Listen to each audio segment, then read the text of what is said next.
Hello, it's Rhea. Wherever you are, whatever time it is, I hope you are enjoying yourself. So something whenever I wanted to first start streaming, I made a couple of PNGtubers in the past, and they've all generally been based off of my main mascot or persona, Aira, before I could even settle on her design. And I figured that I should try to make a new one based on just my actual self as well. This isn't an official tutorial, but maybe if you want to try making a PNGtuber and just have like a simple start, this could be helpful. And whether it is or not, there's tons of people that have made videos about this topic, so please go check those out as well to get like a full understanding. But whenever I say simple, I mean exactly just that. We're going to be making 4 sprites total, and the only thing changing is the face.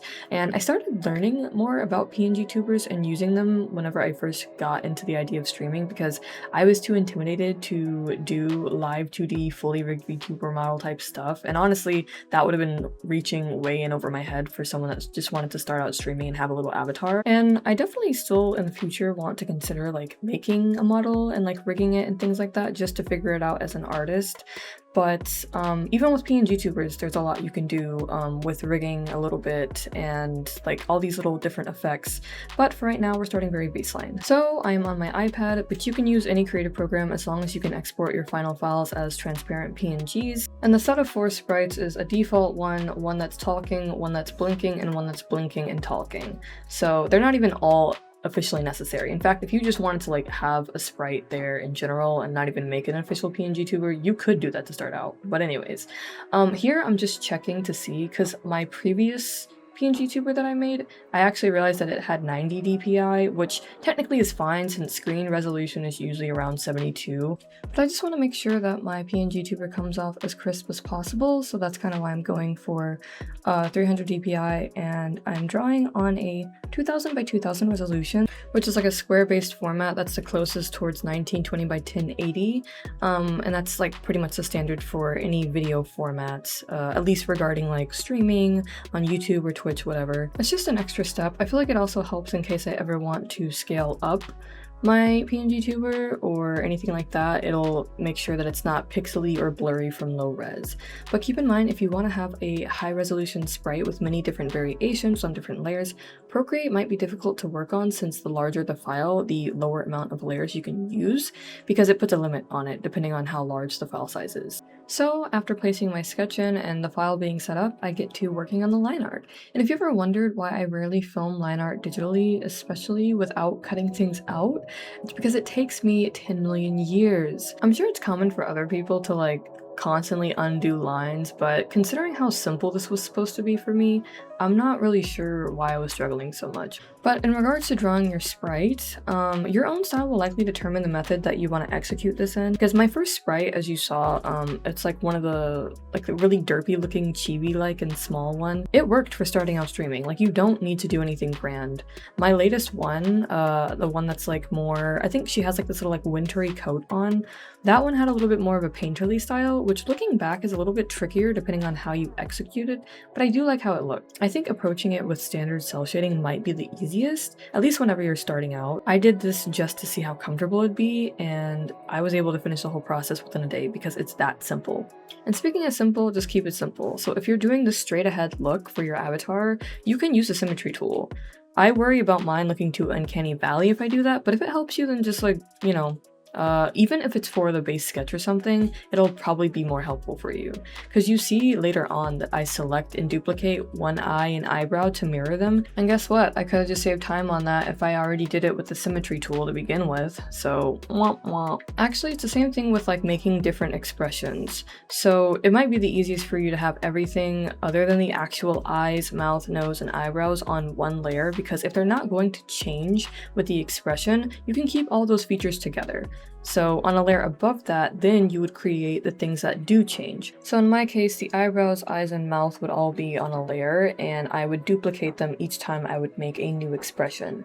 So in the end, it's like we have the base layer of the sprite's hair, clothes, and skin tone all together, like all with the line art colors done, everything. And then above that, we have a layer of like a neutral face. And then I duplicate it 3 more times to edit each of those layers into the other faces. So we have a face that appears to be blinking with its eyes closed, a talking face with the mouth open, a blinking while talking face with both the eyes and mouth closed, or the eyes closed and a mouth open. And then when you're in the program, you can also toggle between the different expressions to see if they are adding up and looking natural, kind of like you would in animation. And you want things to be as seamless as possible. So that's kind of why I was mentioning like the cell shading approach, because whenever I did the painterly style, if I painted anything differently, it shows in the transition. Like, you want a seamless transition between the faces. You don't want it to be like, the neutral face has blush, but then whenever they start talking, they don't have blush.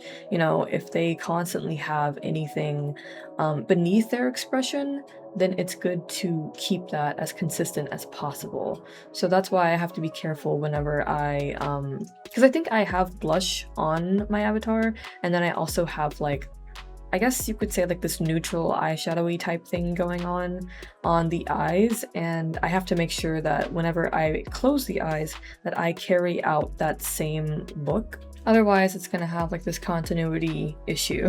It's gonna look like an error happened or something because her eyeshadow is still stuck up higher whenever her eyes are closed down lower, if that makes sense. So it's just about making things as simple as possible, and I definitely feel like the more you do it, the better you get at it. I also feel like the reason why this took so little time is because I used a very simplistic style as well. I kind of like this style. I'm still trying to figure out what is like my favorite go-to simplified style, but I do think that the one that I went with is really cute and simple.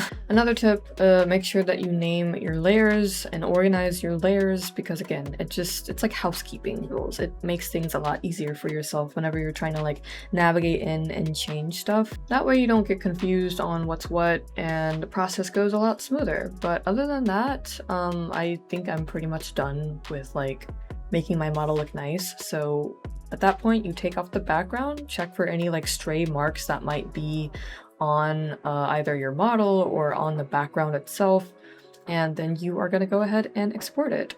So I export the 4 different expressions of my PNGtuber.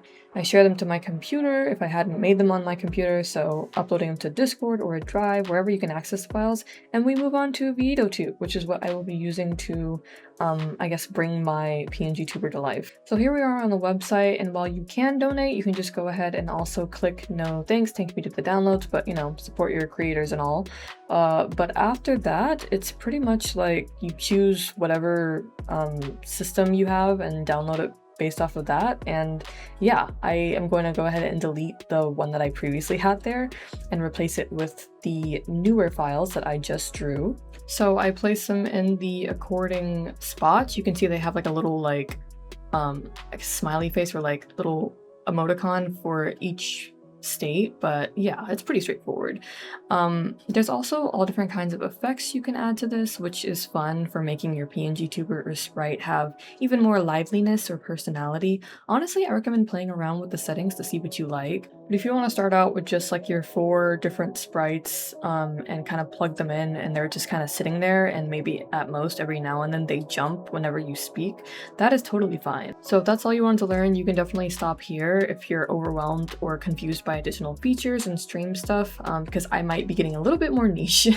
But after I got the hang of it, I had a lot of fun making extra expressions for my PNGtuber in the past. I'll go ahead and put up a clip here. It's just really fun to see like having all these different types of expressions, like looking annoyed or looking like scared or like being angry, and kind of like using the movement effects in veodotube to kind of enhance that even more so. Even if you want to use it for, say, maybe not different expressions but different poses, or like adding an item that your character is holding, you could totally do that as well and use the effects in tandem with that. There's a lot of cute little things you can do, but let's also talk about the different states as well. So each state in veodotube is a set of sprites. So usually the base 4 sprites of default, talking, blinking, etc. You can use these to toggle between various emotions, kind of like how I showed in that extra clip, but for now I just want to show the versatility in a simple way. So what I meant earlier by saying 3 sprites might be fine is that I typically like the blinking talking sprite more than the default talking sprite. So I copied the current state that I have, or basically the set of 4 sprites, and I replaced the default talking sprite with a blinking talking sprite. Stay with me, I know I sound crazy, but a super helpful way to toggle between these states are using state shortcuts. So make sure you assign assign keys that you don't normally use in programs or games that you play, or in OBS if you have any scene shortcuts. So in my case, I assign the plus and minus keys on my numpad since I know I likely won't be using them for anything else. So you can see the difference of me talking and switching between the different states. Lastly, adding your PNGtuber in OBS, you're going to go towards a scene, open your sources, add source. I went ahead and did game capture and I decided to rename it PNGtuber test. So I do OK. Make sure your window is correlated to the program window. And other than that, you can go ahead and turn off the background in the veodotube program and you're pretty much set. That's all I gotta say. Hopefully this was at least a little bit helpful. Again, go watch other videos if you need more context, or you can leave a comment and I can try my best to help you. But let me know if you're interested in trying to make a PNGtuber. I think everyone should make one at least once because it's fun. Let me know if you'd like me to make a more in-depth or like lively one as well, maybe even rigging it, because that might be fun. You might be able to see me use this soon, but until then, thank you so much for watching. If you enjoyed your time here today or you found it was helpful, please let me know by leaving a like. If you're interested to see more of my content, check out my other videos and subscribe. If you're new, I'm Rhea or Etheria, and I'm making art and art-related content on my channel. I try to post frequently, but otherwise follow me on Blue Sky, Tumblr, Instagram, and until next time, take care.